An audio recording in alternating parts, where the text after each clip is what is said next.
கழுகு எவ்வளவு உயரமா பறந்தாலும் கீழே வந்துதான் ஆகணும்னு யார சொன்னீங்க, ஏன் சொன்னீங்க? No matter how high you are you have to be modest அப்படின்றது தான் நான் மீன் பண்ணேன். அதுக்கான மீனிங் அதில் கழுகுன்னு நான் வாயால் சொல்லவே இல்லை. நான் என்ன சொன்னேன்னா, நான் விஜய் சார் பற்றி சொல்லும் போது அவர் ஜென்ரலி யாரும் செட்டுக்கு வந்தாங்கன்னா அவர் உட்காந்துருந்தா அவங்க வர்றவங்களை ரிசீவ் பண்ணும்போது இன்னொருத்தர் கன்ஃபார்மாக சேரை கொண்டு வந்துடும், ஈக்குவலாக உட்கார வைப்பார், இல்லைன்னா அவர் எழுந்து நிற்பார். அப்போ தான் நான் நினச்சேன் ஒருத்தர் எவ்வளோ உயரத்தில் பறந்தாலும் பசிச்சா கீழே வந்து தான் ஆகணுன்ற ஒரு அந்த மாடஸ்ட்டாக இருக்கிறது, அதை பற்றி மீன் பண்ணி தான் சொன்னேன். எவ்வளோ உயர பிறந்தாலும் பசிச்சான்னும் போதே கை தட்டினாங்க. அதுக்கு மேலே எது கை தட்டுறாங்க, ஒருவேளை யாராவது கெஸ்ட்டு உள்ளே வந்தால் கை தட்டுறாங்களா, அதனால நடக்குதா என்னன்னே தெரில. பக்கத்தில் தீரஜ் இருந்தான், என்னடா எதுக்குடா இவ்வளோ கத்துறாங்க அப்படின்னு கேட்டால் எனக்கு பாத்ரூம் வர்ற மாதிரி இருக்குன்னு அவன்.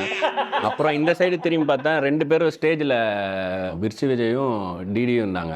அவங்க 2 பேரும் பார்க்குறத பார்த்தாலும் எனக்கு எதுனே தெரில. கிட்டத்தட்ட 1.5 நிமிஷம் 2 நிமிஷம் கை தட்டி முடிச்சதுக்கப்புறம் என்னால் மீதியை ஃபினிஷ் பண்ணி நான் என்ன மீன் பண்ணேன்னு சொல்ல முடியல. அதுக்கப்புறம் அங்கே இல்லவே இல்லை, நான் வெளியே போயிட்டேன். நேஷனல் லெவலில் லட்சக்கணக்கில் ட்வீட் போட்டு வச்சுருக்காங்க, இது ஆட்டோ பின்னாடி இதெல்லாம் என்னென்னவோ போட்டு உள்ளே வந்து நல்லா பேசுனேன்னு சொன்ன எல்லாருக்குமே வெளியே வந்த பிறகு தான் தெரிஞ்சது இது எப்படி போய் சேர்ந்துருக்கு அப்படின்ட்டு. ஸோ ஓகே, இன்னைக்கு வரைக்கும் ரஃப் பேட்ச் போய் பர்பிள் பேட்சாக மாறி அப்படியே போயிட்டு இருக்கு. ஸோ அது ஒரு ஜேர்னி தான்.